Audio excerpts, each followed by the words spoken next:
Hola, mi nombre es Robert Mackenzie. Bienvenidos a nuestros debates aquí en la biblioteca de la Universidad de Chicago.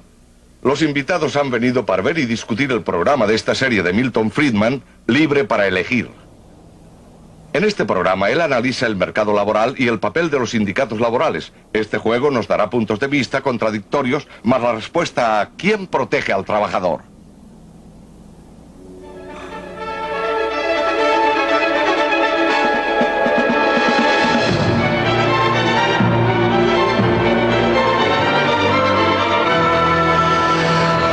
Libre para elegir.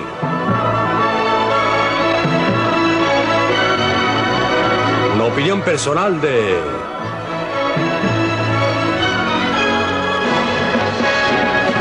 Milton Friedman.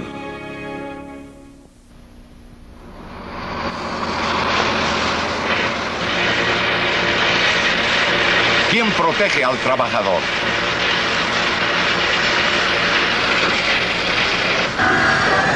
La gente que se gana la vida en la industria pesada rara vez tiene que quebrarse la espalda como lo tenían que hacer la mayoría de los trabajadores hace un siglo.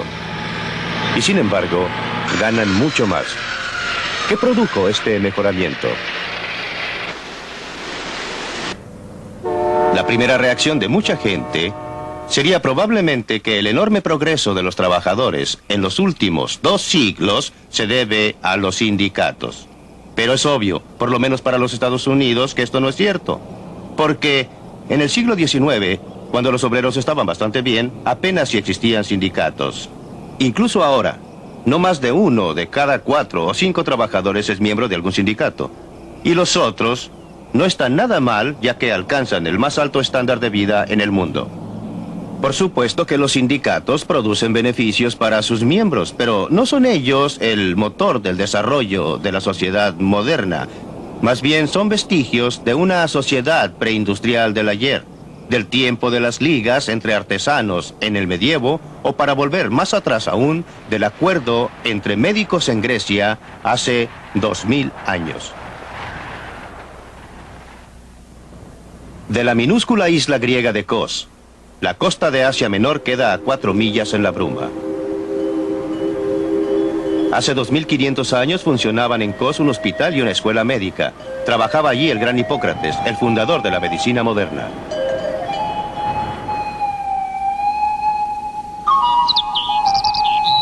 Según la leyenda, Hipócrates enseñaba a sus alumnos a la sombra de este árbol. Acogía a cualquiera dispuesto a aprender, mientras le pagara sus honorarios. Según otra tradición, San Pablo se paró acá y predicó el evangelio de la cristiandad.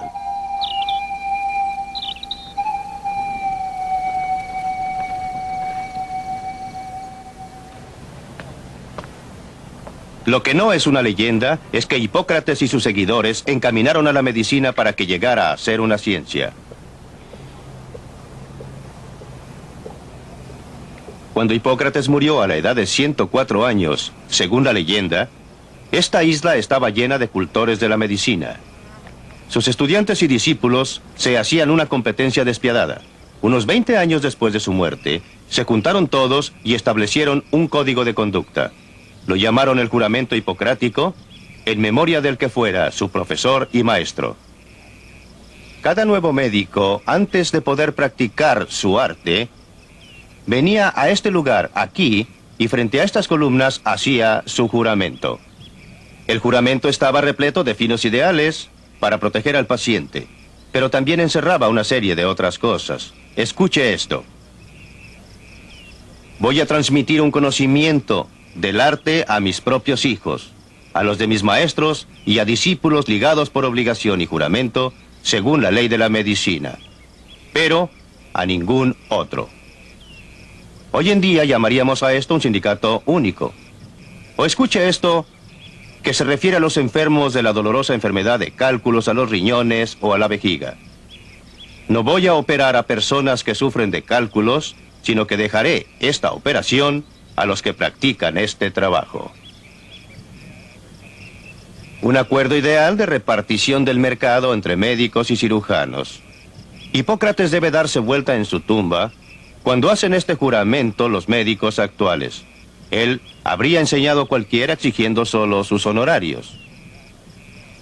Con toda seguridad se habría opuesto a esa clase de prácticas restrictivas que los médicos de todo el mundo usan ahora para asegurar su clientela. En los Estados Unidos, la Asociación Médica Americana desde hace décadas ha funcionado como una de las uniones más fuertes del país, limitando el número de médicos, manteniendo alto el costo del tratamiento e impidiendo la competencia de médicos de fuera con los nacionales. Todo supuestamente para ayudar al paciente.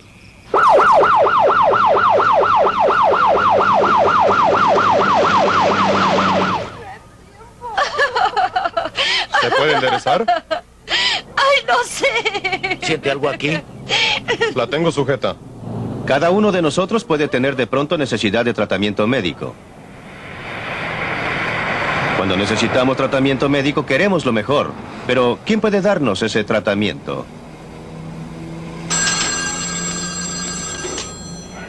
Siempre es un egresado de una escuela médica cara que tiene una tarjeta del gremio llamada licencia médica.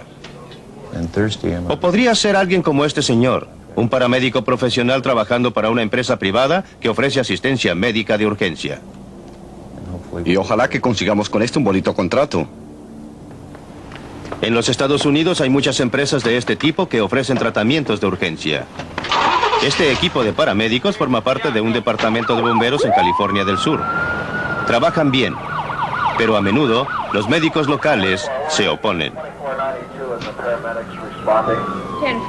Aquí en los Estados Unidos ellos toman el juramento hipocrático y creen que deben ser ellos los que traten a los enfermos, que deberían ser ellos quienes salven la vida de todos los accidentados, y que lo haga otro le resulta incompatible con todo lo que se les ha enseñado.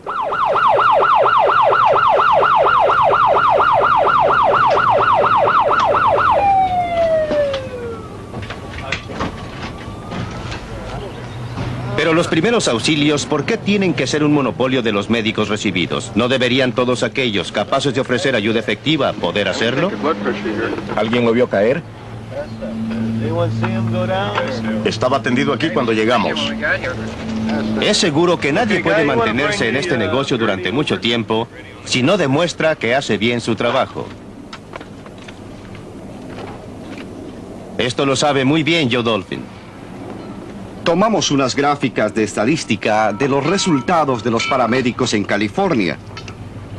Para darle un ejemplo, en el distrito de California en que trabajamos nosotros, una zona con unos 580,000 habitantes, menos del 1% de los enfermos que habían sufrido un paro cardíaco, alcanzó a sobrevivir y salir del hospital.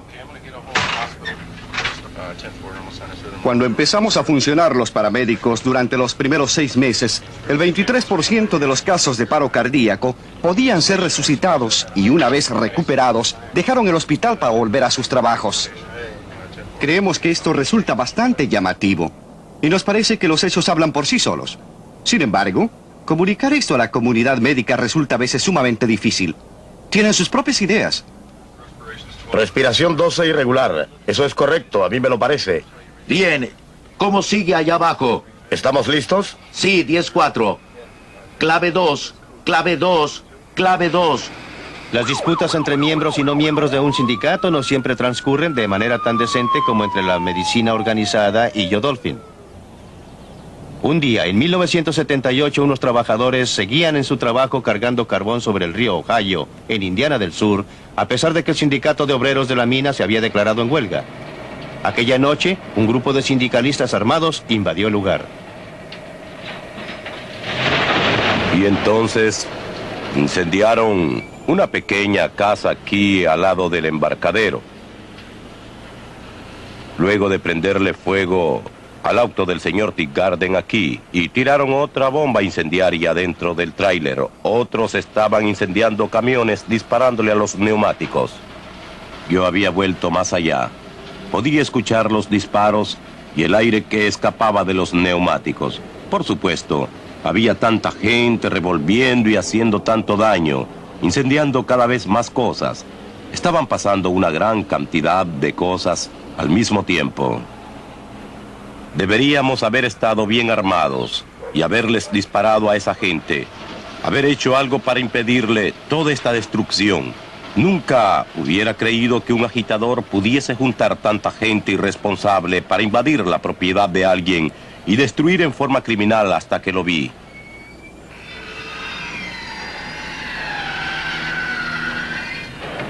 Estos trabajadores están del otro lado de la barrera del sindicalismo. Están construyendo 2 edificios del Seguro Social en Baltimore. En este proyecto del gobierno, cada uno es miembro del sindicato. Su sindicato debe protegerlos contra la competencia de los trabajadores no sindicalizados. Pero algunos constructores del lugar ven un aspecto muy distinto del sindicato único. No creemos que se le deba negar a nadie la posibilidad de escoger. Cualquiera debería poder elegir entre hacerse y no hacerse miembro del sindicato. No por la ley que no se imponga a nadie afiliarse a un sindicato. Cuando usted le dice a un hombre que debe pertenecer a un sindicato o que tiene que hacer esto o lo otro, usted se da cuenta que le está sustrayendo libertades. La libertad de este empresario de escogerme a mí, de hacer negocios conmigo. Cualquier empresa requiere este derecho de poder escoger con quién hacer negocios, y de la misma manera nuestros empleados tienen el derecho de escoger si quieren o no hacerse miembros de un sindicato. En este aviso del gobierno que dice solo personal autorizado, realmente quiere decir solo miembros del sindicato.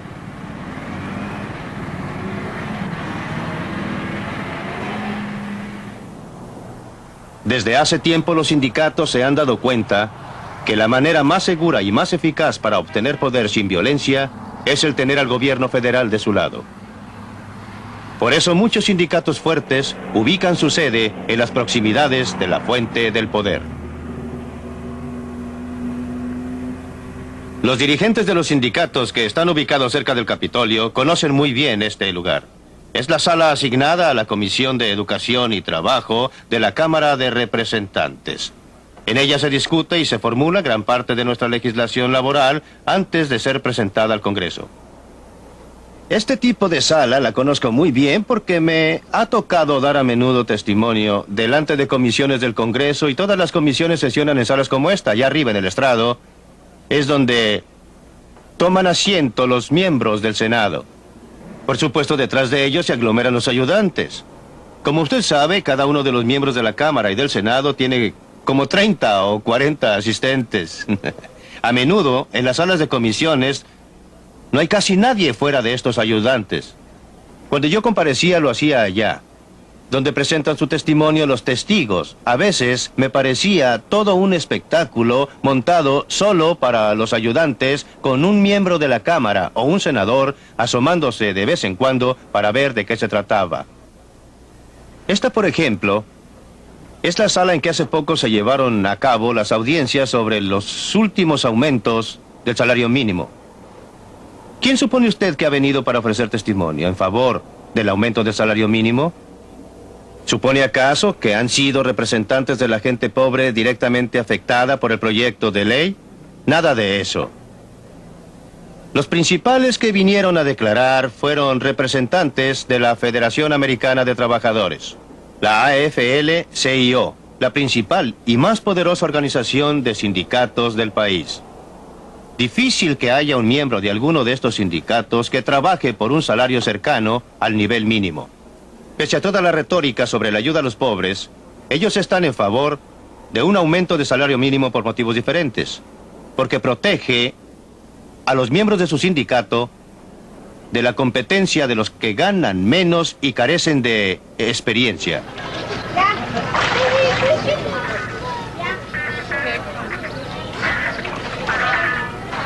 Para ver los efectos de la legislación sobre salario mínimo en la práctica, hay que ir a lugares como este, donde venden comida a la carrera y barata.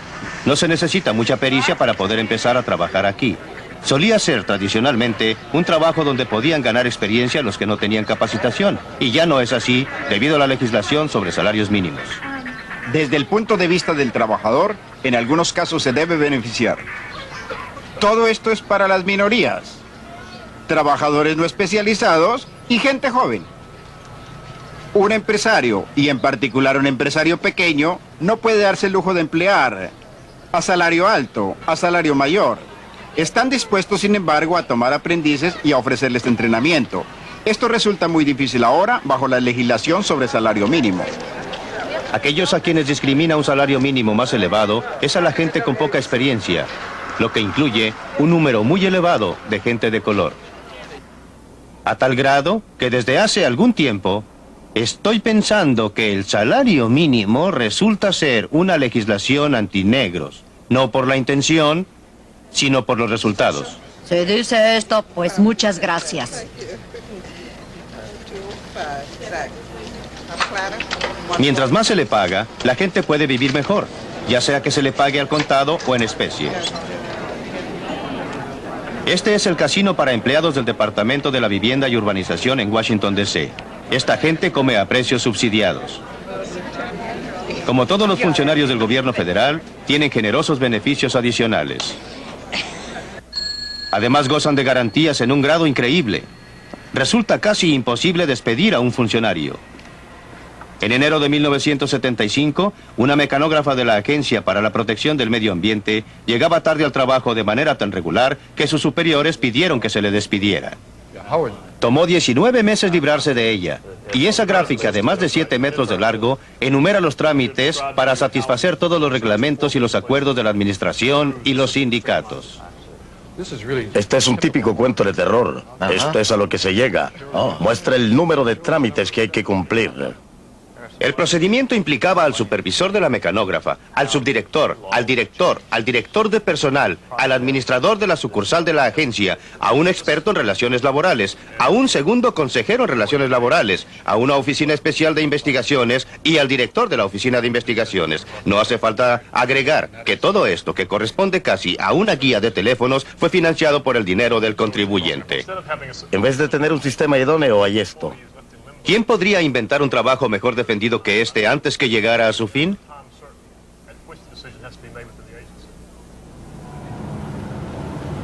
A media hora en auto de Washington está el distrito de Montgomery, donde viven muchos funcionarios altamente colocados. Tienen el ingreso medio por familia más elevado de todos los distritos en los Estados Unidos. De los empleados que viven aquí, 1 de cada 4 trabaja para el gobierno federal. Como todos los funcionarios públicos, tienen la seguridad de su empleo, salarios reajustables según el costo de la vida. Muchos de ellos consiguen beneficiarse además con el seguro social sacando 2 tajadas. Muchos de sus vecinos deben sus ingresos también a la acción del gobierno federal. Si no son miembros del Congreso, son gestores o son ejecutivos de corporaciones con contratos del gobierno. Porque ha crecido el gobierno, es que crece este vecindario.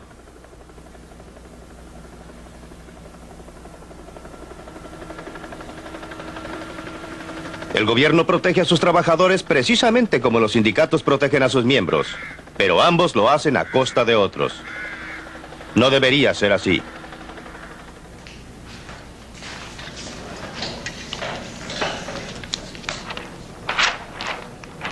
Dick Pashley es ingeniero en electrónica, diseña sistemas de memoria para computadoras. Trabaja para la corporación Intel, una de las muchas compañías que nacieron al sur de San Francisco, en un lugar que se llama Silicon Valley. Todas estas compañías tienen algo en común. Buscan ingenieros para trabajar en sus proyectos. Yo soy uno de estos ingenieros, así es que por supuesto recibo cartas, me llegan llamadas telefónicas y otras comunicaciones, tratando de convencerme para que me salga de Intel y me vaya a trabajar con ellos. Una de las compañías aquí enfrente, Intercell, es una de las compañías nuevas que están estableciéndose en esta zona y que están a la casa de gente como yo para trabajar con ellos. Lo típico es que ofrecen un sueldo un 30% más elevado, opciones para nuevas acciones, gratificaciones y varias otras cosas para convencerlo a uno de que trabaje en su compañía. Y resulta muy fácil, porque lo único que hay que hacer es cruzar la calle. No es una experiencia traumática en la que haya que salir de una ciudad y mudarse a otra. Es bastante más simple. En un mercado de trabajo libre, cada uno se beneficia. Cuando el mercado está restringido, las cosas se presentan de manera muy distinta. Estos mexicanos se dirigen hacia el lado estadounidense de la frontera. Es muy difícil permitir inmigración irrestricta en un estado que mantiene políticas de bienestar.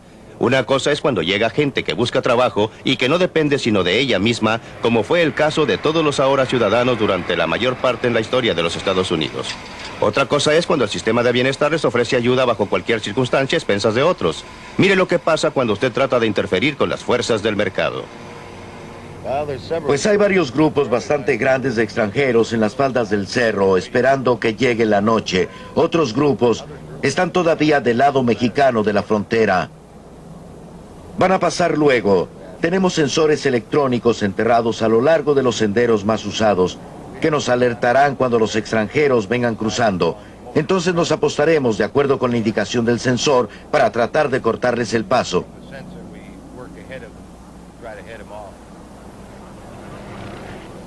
Atención, patrullas fronterizas. Hay más de 100 tratando de cruzar en el área donde estoy sobrevolando. Atención, patrullas fronterizas.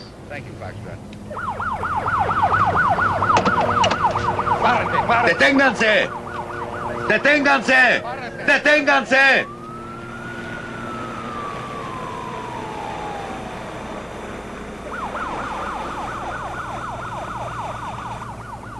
Este no es un caso de los buenos contra los malos. La policía está simplemente cumpliendo con su deber. Estos mexicanos, pobres, vienen empujados por el hambre y les atrae la perspectiva del trabajo. Suban, por favor. La policía tiene una tarea imposible. Van a correr, los vamos a detener, los vamos a devolver, pero tarde o temprano van a cruzar la frontera y después de un tiempo lo harán de nuevo.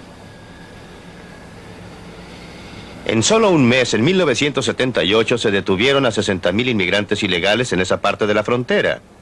Pero créalo o no, los patrulleros de frontera estiman que casi 200,000 alcanzan a pasar.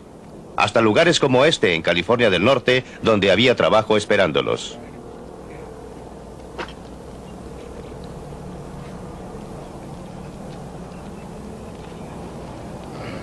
Inmigrantes ilegales de México no son obreros del todo baratos por aquí. Muchos ganan más del salario mínimo impuesto por la ley. Lo consiguen porque los agricultores necesitan muchos obreros adicionales durante el período de cosecha y hay escasez de obreros nacionales. Jill Hannon y su socio manejan una granja que produce las pasas regordetas de California. Y hay una legislación en trámite que haría ilegal que los granjeros empleasen a obreros sin documentación. Y según entiendo, multarían a los granjeros con $1,000 por obrero. No me imagino que esto llegue a ser ley. Si se votara, habría un motín de todos los granjeros de por aquí. Resulta que el año pasado había bastante actividad en la zona de Kermit, a unos 24 kilómetros al oeste de Fresno.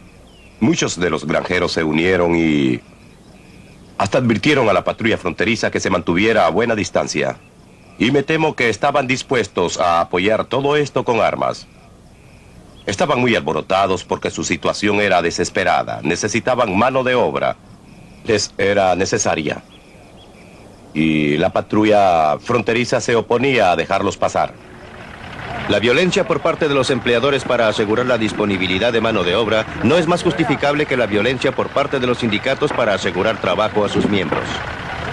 Pero la violencia es uno de los resultados probables cuando se trata de evitar un acuerdo entre la gente que tiene trabajo por ofrecer y la gente que busca trabajo. Hace 15 años que la economía de Spartanburg, en Carolina del Sur, estaba estancada. Dependía de melocotones y de algodonales. Los salarios estaban por debajo del término medio nacional y el desempleo era muy grande.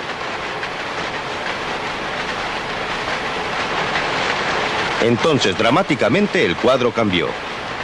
La gente de Spartanburg decidió transformar su ciudad en un centro de comercio libre. Lo hicieron sobre la base de una ley nueva de derecho al trabajo, eliminando muchas restricciones laborales. El Consejo Distrital redujo los impuestos al mínimo. Hicieron publicidad al hecho de que Spartanburg era un lugar donde valía la pena invertir.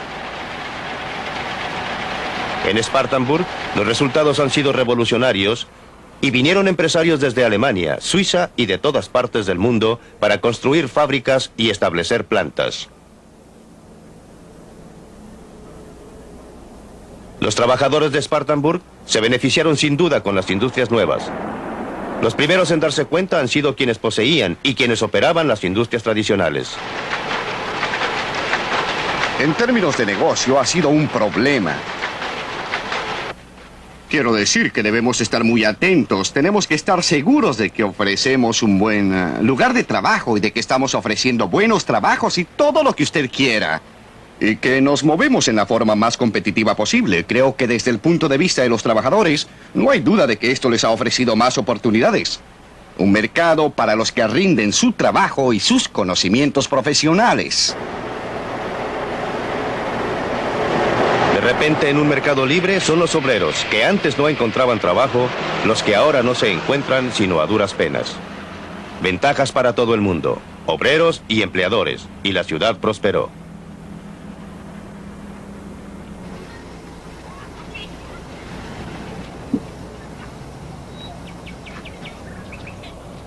Uno de los obreros que llegó a Spartanburg fue el señor Huma. Vino como refugiado de la Uganda de Idi Amin. Llegamos a este país con $139. Tenía familia, mi mujer y 2 hijos, y veníamos con solo 4 maletas de ropa que pesaban 20 kilogramos cada una. No nos dejaron salir más que con eso. Teníamos que dejar nuestras posesiones, todas nuestras propiedades en Uganda. Y justamente vine a dar a la Flowers Baking Company y me tomaron como obrero para trabajar en la panadería a $2.49 por hora. 5 años después, él era el contador en jefe de la compañía. En un mercado libre, su mejor protección, su riqueza real, demostró ser su capacidad y el deseo de hacer uso de ella.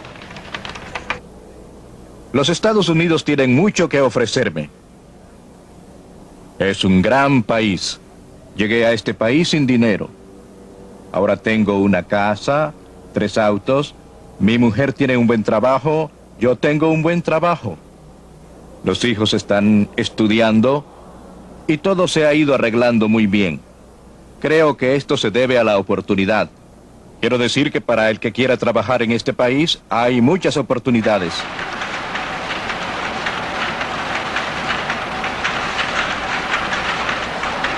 Cuando los sindicatos obtienen salarios más altos para sus miembros, restringiendo el acceso al mercado ocupacional, estos salarios afectan a otros trabajadores, reduciéndole las oportunidades. Cuando el gobierno paga sueldos más elevados a sus empleados, estos sueldos son pagados por los contribuyentes. Pero cuando los trabajadores obtienen mejores sueldos y condiciones de trabajo más civilizadas a través del mercado libre, cuando lo obtienen de empresas que compiten unas contra otras por los mejores trabajadores, que compiten a su vez entre sí por los mejores trabajos, estos sueldos más elevados no se financian a costa de nadie. Provienen exclusivamente de la productividad más elevada, de una mayor inversión del capital y de un mejor desempeño del obrero. El tamaño del pastel es mayor. Hay más para el obrero, pero también hay más para el empleador, el inversionista, el consumidor e incluso para el contribuyente. De esta manera, un sistema de mercado libre distribuye los frutos del progreso económico entre todos ellos. Esa es la esencia de la edad del obrero. Libre para elegir.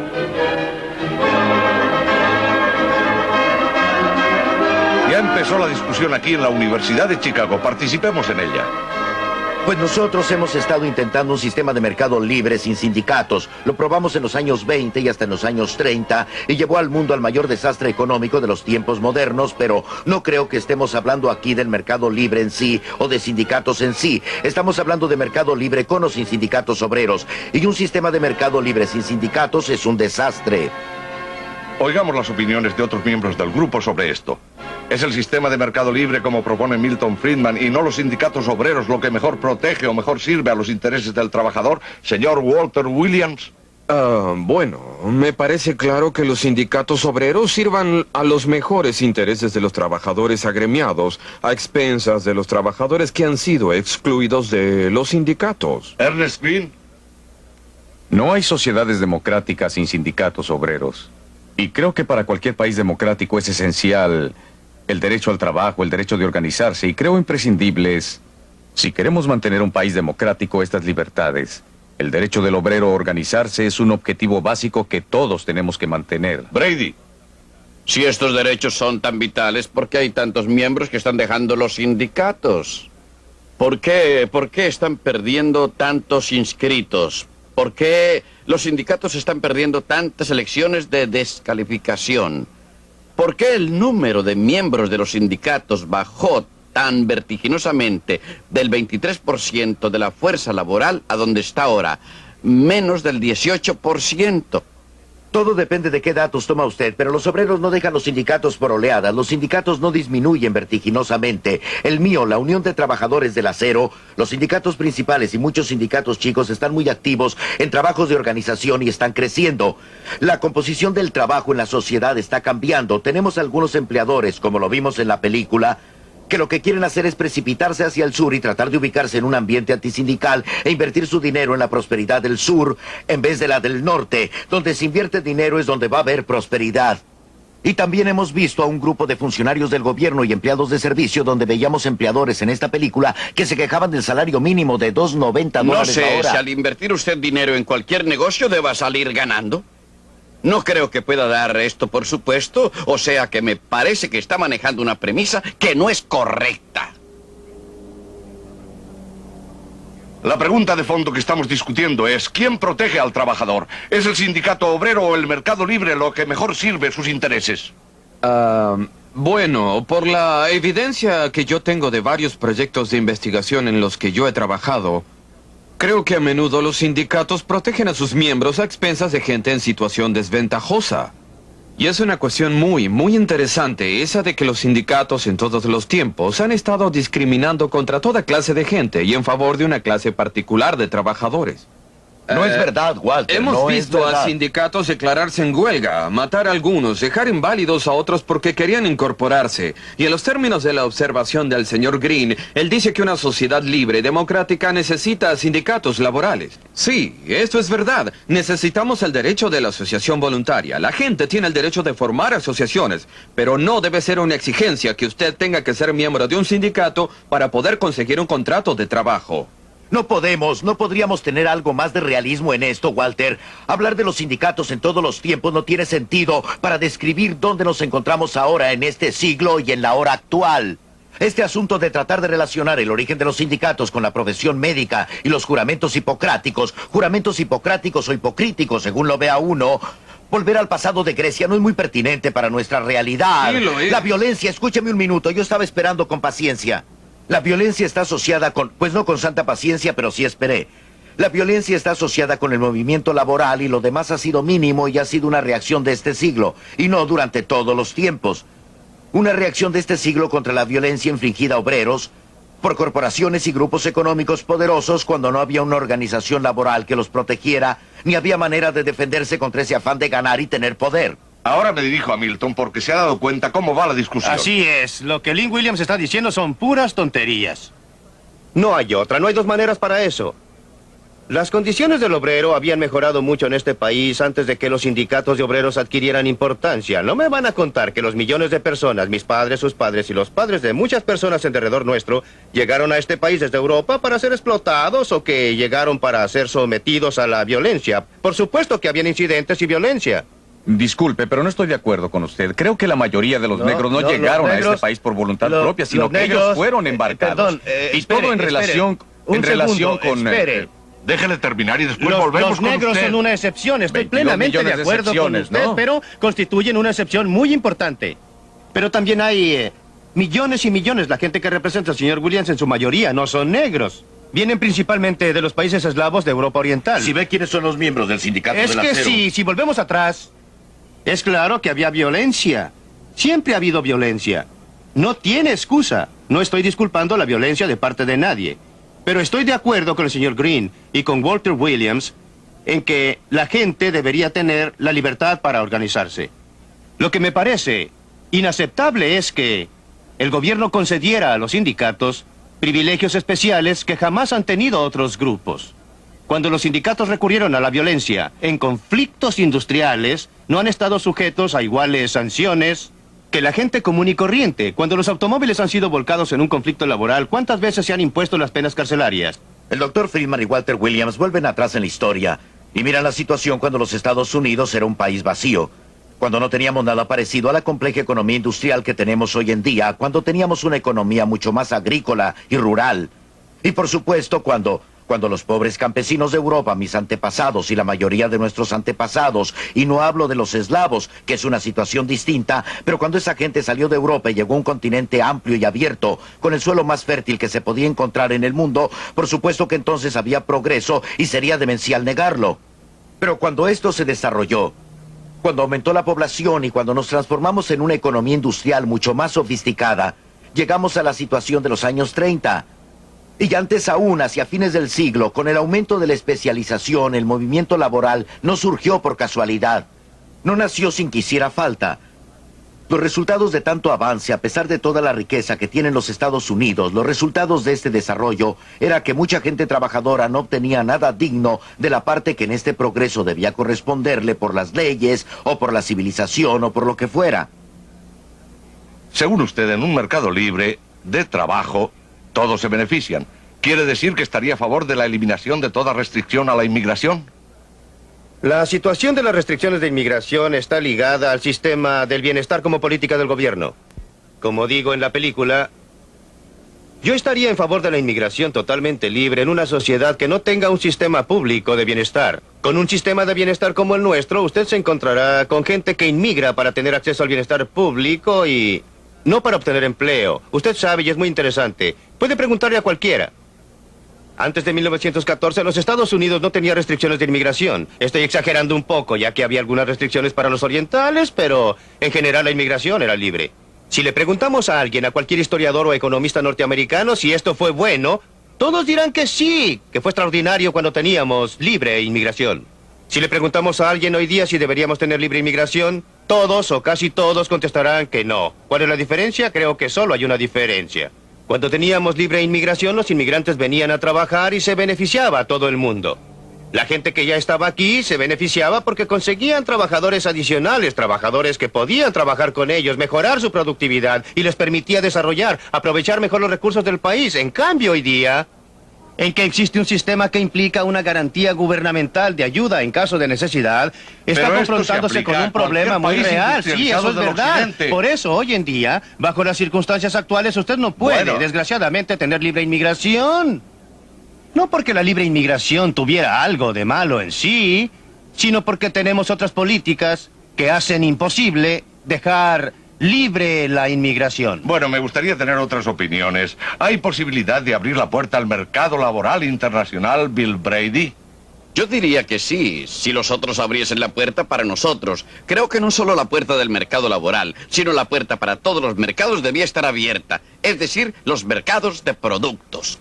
Lo que yo pienso de los obreros, sin documentos, o de los mexicanos, se encuentra escrito al pie de la Estatua de la Libertad, y creo que la gente debe tener el derecho de llegar a este país. Ahora bien, ¿usted sabe qué dirían? Habría gente que diría que los inmigrantes aumentan nuestro gran problema de desempleo. Y eso lo señalé diciendo, esta es la misma retórica que los irlandeses emplearon cuando los negros iban hacia el norte, y nos usaron como chivos expiatorios. Y nos dicen, hagan que esa gente se vuelva donde vino para que los nuestros puedan tener empleo. También los sindicatos han estado haciendo esto, llamándoles pestes, rompehuelga, etc. Así es que no deseo que los mexicanos lleguen a ser los nuevos chivos expiatorios de nuestros problemas nacionales particulares. El problema no está en ellos y nuestra nación se beneficia, en la medida que esta gente venga aquí a trabajar. Y en la medida que incluso es favorable que permanezcan como extranjeros ilegales, en vez de extranjeros legales que tendrían acceso a nuestros programas de bienestar, así que no queremos que ellos sean legales. Yo no creo que este país deba admitir que un grupo de trabajadores se mantenga fuera de nuestro encuadre legal y de nuestra protección. Y mientras haya trabajadores atraídos por los Estados Unidos y su estándar de vida, yo creo que el salario mínimo juega un papel en ese contexto como parte de esta atracción. Pero me parece que traer a obreros sin documentos y sin ofrecerles los medios de protección, me parece que nos lleva a tener que preguntarnos si no debíamos ofrecer amnistía a estos conglomerados de obreros que han estado viniendo durante un periodo de tiempo de 3 o quizás 4 generaciones. Tenemos que asegurarles los mismos derechos y la misma protección que a todos los otros trabajadores. Así como están las cosas, un gran número de ellos está viviendo al margen de las leyes y de los estatutos vigentes en esta nación. Así es, y lo trágico de la situación, como lo hace ver Walter Williams, es que mientras sigan sin documentos e ilegales constituyen un beneficio neto. La nación se beneficia y ellos también. No estarían aquí si no fuera así. La tragedia está en que ahora que tenemos estas otras políticas y los convertimos en residentes legales, ya no resulta claro que salgamos beneficiados. Ellos pueden ser los que se benefician, pero no nosotros. Lo que Lee Williams dijo anteriormente no refleja bien una vez más lo que está pensando. El impulso mayor para el movimiento sindical vino después de la Gran Depresión de los años 30. Esta Gran Depresión no fue un fracaso del capitalismo, no fue un fracaso del sistema del mercado privado, como lo demostramos en otro programa de esta misma serie. Fue un fracaso del gobierno. No fue el caso de que de una manera u otra, una baja general en las condiciones de la clase obrera produjera una gran ola de sindicalismo. Al contrario, los sindicatos nunca habían contado con más de 1 de cada 4 o 5 de los trabajadores en los Estados Unidos. No fue debido a los sindicatos que el trabajador se beneficiara. Se benefició a pesar de los sindicatos. Se benefició porque habían más oportunidades, porque había gente dispuesta a invertir más dinero, porque había una oportunidad de trabajo para la gente de ahorrar y de hacer inversiones. Esto sigue siendo igual hoy día. Usted dice nosotros tenemos que ofrecerles algo a todos. ¿Quiénes son nosotros? ¿Cómo quiénes? Nosotros. Sí, nosotros. ¿Cómo lo hacemos? Y nosotros, la gente, les ofrecemos la protección asegurando su bienestar y códigos de seguridad ocupacional que protegen el ambiente donde ellos trabajan. Esto asegurando que tengan derechos civiles para proteger sus personas y asegurando que tengan leyes de libertades civiles para protegerlos más allá. Nosotros les estamos ofreciendo esta protección. ¿Por qué vienen por aquí si les resulta tan malo?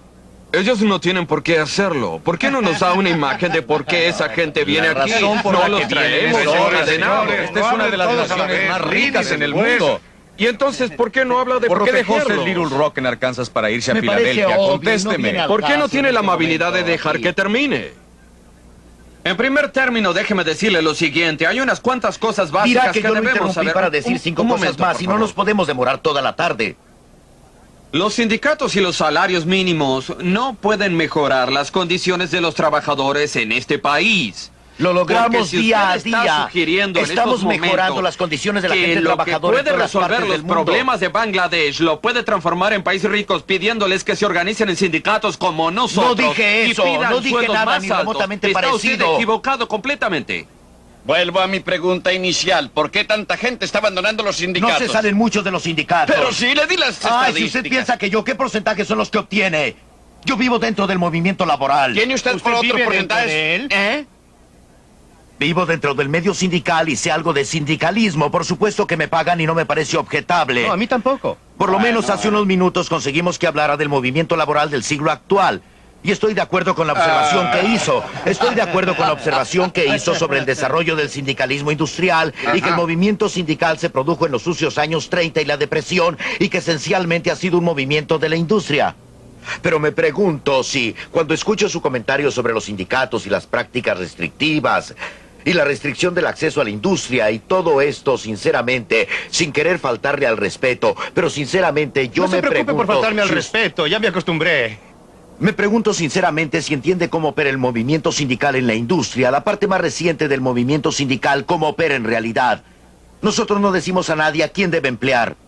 Eso te lo aseguro, Friedman, no se ría. Hagamos la pregunta que tiene que ver con la película. El salario mínimo, que es una forma de intervención del gobierno, ¿ha operado en favor de los pobres y en favor de la clase obrera en general? Ya sé que usted se ha ocupado de esto desde hace tiempo. Bueno, por lo menos desde el punto de vista de los adolescentes, en particular los adolescentes menores, la ley del salario mínimo destruyó varias de las posibilidades de empleo. Por ejemplo, en 1948 el promedio de desempleo en la juventud negra entre los 16 y los 18 era de 9.4% y entre la juventud blanca era de 10.4% más o menos. El porcentaje de negros en la fuerza laboral era bastante más elevado que el de los blancos. Y con cada aumento en el salario mínimo se producía la recesión dramática que tenemos ahora. Y por eso la ley del salario mínimo tiene el efecto que podría traducirse en que el que no puede rendir $2.90 en productos por hora no merece el empleo. Es solo el salario mínimo lo que hay que tomar en cuenta. Pero también la reubicación de muchas compañías. Debe mirar el desplazamiento de la gente. Pienso que usted no debe hacer eso. Bueno, tomemos la reubicación de las compañías. Pues bien, se encuentra la misma tasa de desempleos de negros y blancos en los suburbios que en las ciudades.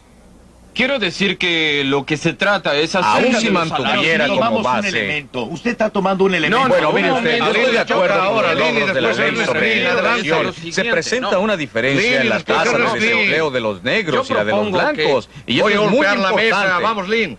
Bueno, usted está tomando un elemento de años atrás cuando la situación era completamente diferente de la de hoy y saca Salario mínimo, conclusiones. eso es no, lo no. diferente. Hay muchas otras cosas que son diferentes. El enorme desplazamiento de la gente de color desde 1948. No puede borrar eso olímpicamente. No puede decir Los que no puede blancos atribuirlo también al se salario desplazaron. mínimo.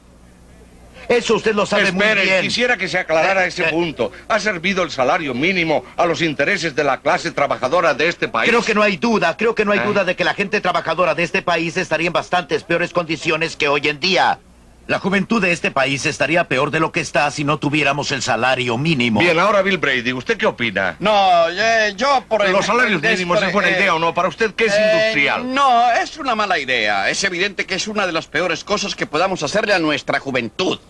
Les impedimos ¿Cuántos les niños tiene impedimos usted? ¿Cuántos tiene? Tengo 2. No tiene importancia cuántos niños tenga. El salario ¿Cómo no? mínimo... Pero sí, no, cada no, quien, no, el no, salario no, mínimo no, no afecta a su ninguno de los industria. afiliados. Pero por favor, el salario mínimo no afecta a ninguno de los afiliados. Si hemos apoyado la legislación sobre el salario mínimo en este país, no es simplemente con miras a resguardar nuestros Señores, por favor. Por supuesto que no lo hemos hecho con ese fin. Somos un organismo del El pueblo. conductor le ha dado la palabra a Milton. Yo estaba diciendo que creo que no hay nadie de los miembros de su sindicato que haya sido afectado por el salario mínimo. Tienen Esa es una remuneraciones deducción. superiores a lo que... Usted dice que es un organismo al servicio del Somos público. un organismo que del representa a pueblo. los trabajadores, y si no está representando los intereses de los trabajadores, debería despedirlo. Eso no es... Usted está diciendo que actúa en contra del interés de sus trabajadores y a la vez les dice a ellos, no estoy haciendo el trabajo por el que me por pagan. favor, esto es simple sofisma. Yo no estoy... No hay ningún sofisma. No estoy hablando de Yo solo representar trato de- los intereses de los trabajadores. Nuestra unión representa a mucha gente. Sí, Y efectivamente. algunas de esas personas son, como probablemente usted sabe, quienes trabajan en las grandes Así es. fundiciones. Pero también salimos a organizar a los trabajadores y ganamos votos de los afiliados a pesar de los comentarios de Bill Brady al respecto. Y ya hay muchos que son trabajadores afectados por el salario mínimo. Y como resultado hemos logrado elevarlos por sobre el salario mínimo. Sí, el punto es que todos deberíamos reconocer que los sindicatos en los Estados Unidos apoyan el salario mínimo y gastan millones y millones de dólares en juntas para la ley del salario mínimo. Y lo hacen muy, pero muy concienzudamente y en nombre del pueblo. Ahora bien, en Sudáfrica, los sindicatos son más honestos. Esto es, los sindicatos racistas blancos dicen, nosotros apoyamos los salarios mínimos y sueldos iguales por trabajos iguales para proteger el empleo de los blancos. Es decir, para proteger el ¿Está empleo de usted los blancos de la insinuando que- competencia barata. ¿Está usted insinuando, Walt, que No, somos no estoy racistas diciendo blancos? eso. Estoy diciendo que no tiene importancia la intención. Cuatro Son los salarios. resultados. Son los La resultados. palabra la tiene Ernest. No todo el mundo tiene que estar de acuerdo con todo. Claro que no. No, tienen buenas razones para apoyar el salario mínimo. ¿Cuál salario? El grupo que representa, sí, claro. representa a la clase media negra.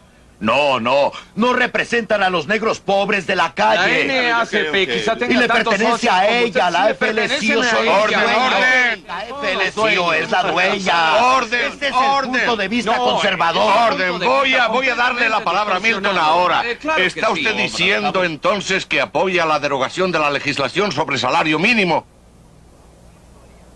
Por supuesto. ¿Lo haría? Por supuesto que lo haría. Yo, por mi parte, Claro que quisiera sí. preguntarle a Ernest y a Lynn, ¿por qué quieren circunscribir el precio mínimo a los salarios? ¿Por qué no me dan un precio mínimo para los productos que manufacturamos? Si bien entiendo, no estamos aquí para discutir sus problemas como propietarios. Existe una diferencia, Bueno, porque un ustedes, mínimo de según ganancia. presumo, son los que están tan ansiosos de lograr un sistema de No, libre no, mercado no, y de no. competir entre ustedes y de todo lo demás. Mire, yo Nosotros hablamos de las necesidades de los trabajadores y estamos hablando de las necesidades de las personas que llegan a una sociedad que no les proporciona suficiente empleo, que parece no ser capaz de proporcionárselos en la medida necesaria. Creo que la noción de que de alguna manera, dejando que cada uno de los que tienen puestos de alimentos o algo parecido, dejando quien sea que explote a la gente joven de esta nación, como quiera y que les paguen tan poco como les dé la gana, todos podrían trabajar, todos encontrarían un empleo, pero eso es completamente absurdo. Quisiera llevar a Milton a una de las etapas finales de su película, la parte sobre Spartanburg, Carolina del Sur. Y quisiera saber a qué conclusión ha llegado al respecto. ¿Quisiera usted, en efecto, ver a todos los Estados Unidos transformados en un Spartanburg con mayúsculas? Sí. ¿Y qué es lo que significaría todo esto? Significaría una mayor oportunidad para todos. Significaría una oportunidad para empleadores en todas partes, para competir entre sí en busca de trabajadores. Significaría una oportunidad para los trabajadores de encontrar empleos que puedan mejorar la utilización de sus especialidades. Significaría que los consumidores podríamos obtener mejores productos a menor precio. ¿Sabe? Los consumidores también toman parte en esta situación.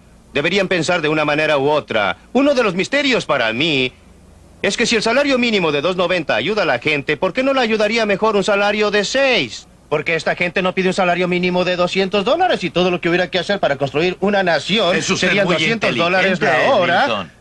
Sí, y que abarcara también a las niñeras, ¿no? Y para mejorar la suerte y las condiciones de las personas, solo es necesario decretar un salario Volvió más al tema de alto. salarios mínimos. Yo quiero saber cómo claro. Spartanburg... Sí, bueno, Spartanburg mejoraría las cosas ya que introduce un mayor radio de competencia y lo que realmente protege al trabajador es la existencia de alternativas de empleadores interesados por sus servicios, como las alternativas de vendedores que protegen al consumidor. Milton, usted omitió otra cosa que se lograría, y es que se produciría un aumento sustancial en inversiones de capital. Efectivamente, así sería. Y el capital es otro mejor amigo de nuestro trabajador. Claro. Esto es solamente para decir ciertamente que todos se beneficiarían. Esto es solamente para decir que una economía activa, una en que haya inversión, desarrollo y lo demás, es una economía buena para la clase trabajadora. Creo que se lo decimos a la FLCIO por lo menos una vez al mes sin parar. Pero no hay cosa que nos interese más que el tener una economía activa que funcione. La pregunta es cómo lograr eso. Yo sugiero y creo que hay argumentos siempre para lo que querramos discutir acerca de que la prosperidad que tenemos en Norteamérica hoy en día es porque los movimientos laborales han hecho enormes... el movimiento laboral ha contribuido enormemente a eso. Y de no haber existido el movimiento laboral, de no existir el salario mínimo, este país no sería tan próspero y Espera tan un momento, brillante Lynn, en sus... espera un momento. Quisiera escuchar reacciones a eso. Él citó el caso de lo que habían logrado los sindicatos. ¿Acepta usted alguna parte de esa declaración? No, es descabellado tal como lo sugería antes. Quiero decir, si los salarios mínimos pudieran hacer más rica a la gente, si los gremios pudieran hacerlo, lo único que hay que hacer es decir a la gente de Bangladesh, ¿por qué no se agrupan y piden sueldos más altos? Podrían ser ricos como en los Estados Unidos. Se lo estamos diciendo los a todo el trabajadores tienen mundo. salarios Se lo más altos dijimos en nuestro en el país Japón y porque son más funciona. productivos. Esa es la manera de lograr salarios más altos. Y todo esto es ridículo. ¿Y por qué son más productivos? Muy sencillo, porque tienen más capital. Mientras más altos los salarios, más altas las inversiones de capital en la industria. Y porque existen consumidores que compran y que tienen salarios que les permiten Sin entrar inversión en el de mercado capital y no comprar tendría el algo. salario ni la Si forma todos de los pagarles sin trabajadores no inversión de ganaran buen capital. dinero, no habría mucha No habría prosperidad. forma de pagarles sin inversión. Ernest Bean, ¿cuál es su respuesta? Yo mantengo mi opinión inicial. Es un prerequisito de una sociedad democrática la sindicalización. Tener organizaciones registradas, trabajadores que se unan en beneficio mutuo ¿Se refiere a asociaciones y voluntarias? sin ese grupo, me refiero a sindicatos como el de los porteros de los coches dormitorio, a Philip Randolph. La compañía de carros Pullman nunca les habría dado de motu propio a aquellos trabajadores que trabajaban duro y era gente que producía y de bastante educación, aumento alguno de salario, a no ser por la intervención de Randolph. El punto crucial es si las medidas gubernamentales que tienen el efecto de favorecer a la organización gremial, de darle privilegios e inmunidades que no se otorgan a otras organizaciones en la sociedad, benefician a la sociedad en general o perjudican a la sociedad como un todo.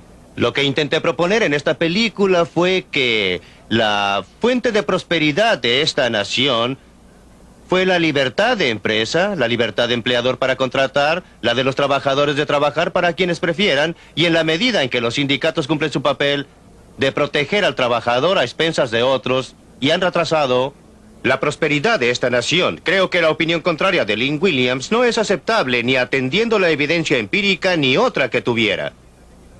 Entiéndame que no lo estoy culpando por esto. Sería desleal para su trabajo que él no creyera sinceramente en lo que dice. No es cuestión de su sinceridad, pero la sinceridad es la virtud sobrevalorada en la sociedad. El hecho es que no existe evidencia que demuestre que ni los sindicatos ni los salarios mínimos hayan significado una contribución positiva en favor de esta nación. Algunos sindicatos sí. Por supuesto, algunos han hecho mucho daño. Esto no es un asunto en blanco y negro en el que se pueda opinar en forma categórica. Por lo general, el crecimiento en forma categórica. de esta nación lo hago. La opinión categórica que doy es que la prosperidad de este país se deriva fundamentalmente de la libre empresa, de la libre contratación, del libre empleo y trabajo, no de las medidas restrictivas impuestas por los gremios. Por favor, sean breves. Ernest. Y yo diría que la intervención del gobierno federal fuerte, financiada por los empleadores, los tipos de protección, los niveles de salarios y las condiciones de salud son las exigencias de este gobierno para la protección del pueblo, porque la historia ha demostrado que eso no ha ocurrido. Y en el caso de Spartanburg, Carolina del Sur, le reitero que si hay una razón por la que se logra una recuperación para atraer firmas de Suiza y de Alemania, es en primer lugar porque tenemos un gobierno fuerte que proporciona protección para todos los ciudadanos, lo que hace 15 años no ocurría. La libertad económica, a mi juicio, no debería sufrir ninguna contracción. Creo que estos dos caballeros piden que se contraiga al sostener el salario mínimo. Piden, creo que Linnie Williams, que se mantenga el acta Davis-Bacon. No creen, me parece, que las libertades son interdependientes e indivisibles. Existen libertades, está la libertad económica, la libertad de prensa, libertad para reunirse, hay libertad religiosa y ustedes piden que se restrinja la libertad económica. Cuando hacen eso, perjudican a las demás libertades que tenemos. Y si se hace tanto como nosotros lo estamos haciendo hoy en día en este país, corremos el riesgo de perder todas nuestras libertades. Y ahora dejamos esta animada discusión y espero que podamos estar juntos de nuevo en Libre para Elegir.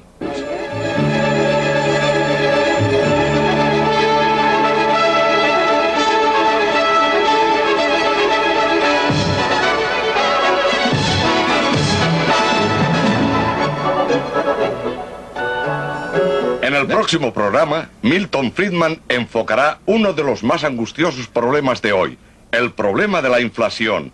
Existe una manera de afrontarlo.